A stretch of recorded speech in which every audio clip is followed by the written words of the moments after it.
Let's look at verses 11 and 12, and let's dive in. We're in chapter 2. I went to Jerusalem, and after staying there 3 days, I set out during the night with a few men. I'd not told anyone what God had put in my heart to do for Jerusalem. There were no mounts with me except the one I was riding on. Here's the first P of planning. Write it down. Program. Where you answer the question, what is it that God has put on your heart? What are you going to do? For you personally, it might be anything. I'm going to lose 10 pounds. I'm going to learn to cook. I'm going to learn a language. Nehemiah's program is to get the walls of Jerusalem rebuilt. That's what God has put on his heart. And so notice what Nehemiah is showing this. Good planning begins by identifying what the end result is. If you've ever read a classic book called The 7 Habits of Highly Successful People, you'll recognize this. Begin with what? Begin with the end in mind. That's how you plan.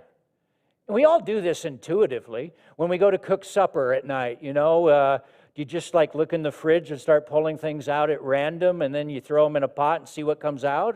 Is that what you do? It's like Aaron and the golden calf, saying to Moses, I just threw this gold dust in the water and out came this calf. I just threw in some vegetables and onions and out came this shepherd's pie. What do you know? No, what do you do when you go to the fridge? You know what? Shepherd's pie, what do I need? Okay, boom, boom, boom, boom.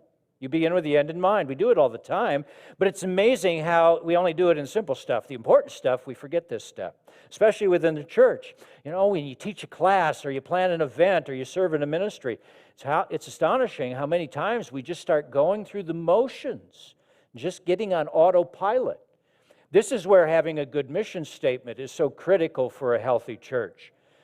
And we set up a new mission statement last spring, and you've noticed, I hope, that we keep referring back to it. We didn't put it on a plaque and forget about it. What's our mission statement? I think I'll prove me liars now. We keep talking about it. Come on. Making disciples. Okay, what's next? Somebody else? Connecting communities. We got the husband-wife team back there. And growing the body of Christ. Say it with me. Making disciples, connecting communities, growing the body of Christ. A functional mission statement, you guys know this, it's like a magnetic pole to which everything swings and points to. All the ministries, all the activities that we do should just point to that mission that God has given us. And if it doesn't support that mission in some way, or it only does so weakly, guess what we do? We say, well, we shouldn't be doing that right now. We change the way we're doing it. So that's the first step of planning. Program. What is it we're going to do? What's God laid on our heart?